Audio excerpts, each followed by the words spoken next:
तो हेलो, आज मैं बात करूंगा दोस्तों कि फ़तेहपुर में मोहम्मद आरिस खान की जो हत्या हुई है, ये बहुत इमोशनल बात है।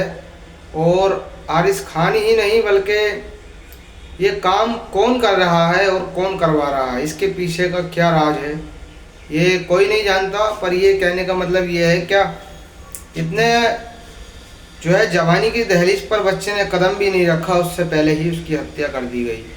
और मसला क्या है वो जानते हैं या ये जानते हैं तो ये कि मॉब लिंचिंग कब तक होती रहेगी, मुसलमान को या हिंदू को कब तक मारा जाता रहेगा, आपस में मरते रहेंगे, इससे क्या होने वाला है ये तो मालूम नहीं है। मगर ये जो लग रहा है संकेत जो हैं ये बर्बादी के हैं, इससे कोई फ़ायदा नहीं होगा। तो ये कहना है कि हारिस को इंसाफ दिलाना है और उनकी चर्चा मतलब ये विशेष जांच की जाए कि किन लोगों का हाथ इसके पीछे है, और जिन लोगों ने भी ये काम घिनौनी हरकत की है उस बच्चे के साथ में, उनको भी मतलब हम तो ये कहते हैं कि ऐसा कानून बनाया जाए कि जिसकी हत्या की जाए और अगर सच में दोषी पाया जाए तो उसको भी फांसी की सज़ा दी जाए, ताकि ऐसा भारत में दोबारा से ना हो सके।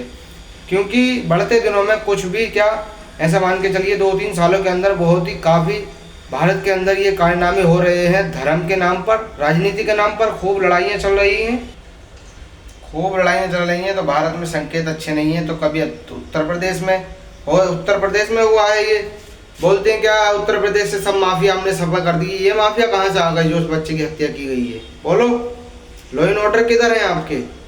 किधर तुम्हारी सरकारें चल रही हैं? कोई मतलब नहीं, कोई किसी पर ध्यान नहीं दे रहा है, ये जो सरकार हो या पुलिस हो। और एक चीज़ और चल रही है कि यूपी के अंदर चोर दिन में रात में सब में लूट पाटी कर रहे हैं, माल तो लूट ही रहे हैं। ड्रोन कैमरे से घर पर हमला करते हैं, वो ड्रोन कैमरे से पहले गांव गांव चेक करते हैं कौन सो रहा है कौन जग रहा है, और उसके बाद में लूटपाट मचाते हैं और जान को भी नुकसान पहुंचाते हैं।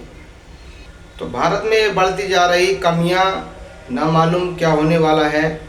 बहरहाल जो भी होने वाला है, देश में बहुत ही खतरनाक तरीके से भुखमरी आने वाली है, कोई नहीं बचेगा इसमें, ठीक है ना। जो अमीर है वो अपने विदेशों में रह रहे हैं, बंगले ले लिए उन्होंने तुम पे राजनीति कर करके, गरीब लोगों पर राजनीति कर रखी है उन्होंने, और विदेश में रह रहे हैं, मजे ले रहे हैं, ठीक है ना।